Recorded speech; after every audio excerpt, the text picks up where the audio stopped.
Spring is here, and that means it's finally time to get our sprouted ginger into the garden.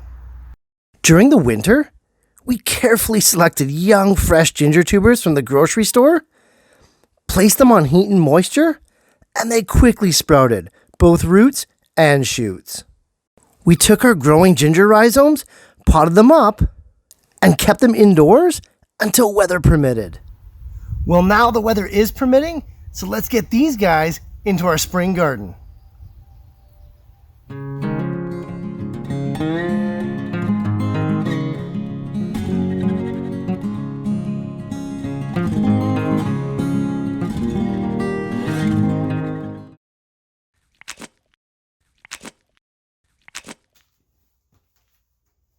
It is only recently that I've been able to have my ginger even go into the greenhouse, as our cold nights have just persisted incessantly. With the forecast calling for almost early summer-like weather, I figured now is the time to get these plants into the garden. I have 16 ginger plants to put into the garden, and my goal is to put them into 8-foot raised beds with 4 plants in each for a total of 4 beds. Today, let's look at the absolute worst bed we've got, get it cleaned up, and plant our ginger using the no-till style of gardening. I've let this bed go fallow since last summer, allowing a crop of dandelions and other weeds to act as a cover all fall and winter. They've done their job admirably, but it's now time to remove them. Not willing to disturb the soil, I simply cut each plant down right at the root collar. Progressing along and seeing giant earthworms of this size live right at the soil surface, or even above, as it seems this guy was, reassures me that the no-till style of gardening is the right way to do it. Half the bed is done in 5 minutes, so let's finish it off.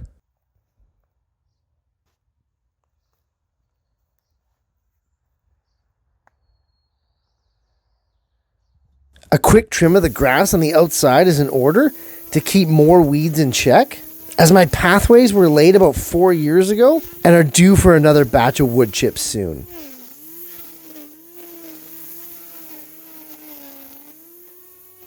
With the weeds all cut down, it's time to suppress the return by covering that surface with thick layers of newspaper or even cardboard. Place your cover of choice corner to corner, leaving no area exposed. If it's at all windy out and you're using newspaper as a cover, you're gonna have to wet it as you go along. This stuff blows all around and it's super frustrating. Finish off covering the bed, giving it one final soaking to keep that cover in place, and also to act as a receiving pad for our ginger plants.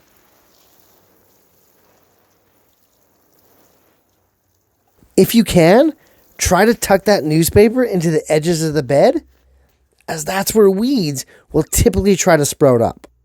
Next, I like to put my pots in the spaces where I'm going to plant them so I can visualize what the bed's going to look like. I give my ginger plants at least 2 feet apart, and because we are observing the no-till style of gardening, I simply place the ginger plants right on top of that newspaper. Compress it down firmly, as we don't want these guys sticking up too high, and begin to cover them and around them with a quality organic potting mix. Be generous with that potting mix, as this is where the roots of the ginger will first go.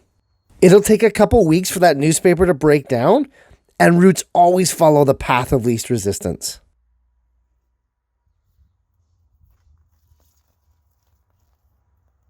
As we've seen, ginger really does have extensive root systems, and by giving them the best chance to stretch those roots out at this transition stage, the more bounty we'll be harvesting later. Cover up that last plant, completing the bed, and that leaves us with only 2 tasks remaining. At this point, with that light and fluffy potting mix surrounding our ginger plants, we can't water. Watering right now from above would simply blast away that soil, undoing all of the work that we've done so far.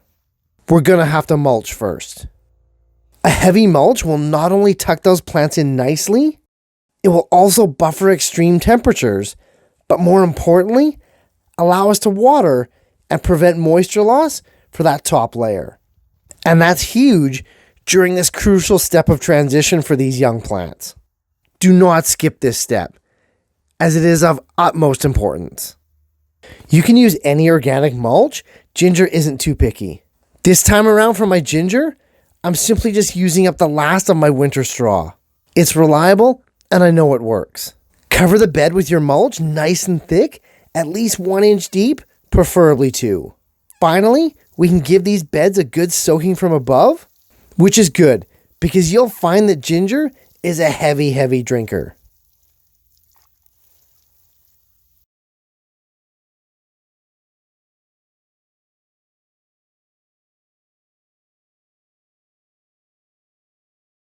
All in all, this 8-foot bed took about 20 minutes start to finish. And that's not bad, considering the state of things when we started. Ginger is a phenomenal plant.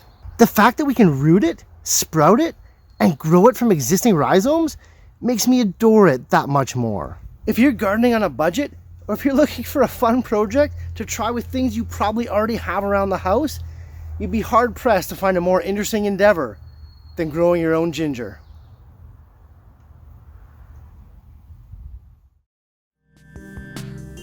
Hey, thanks for watching, guys. If you're getting value in this and the other series that I'm doing on YouTube, hit those like, share, and subscribe buttons if you'd be so kind, and I'll see you in the next video.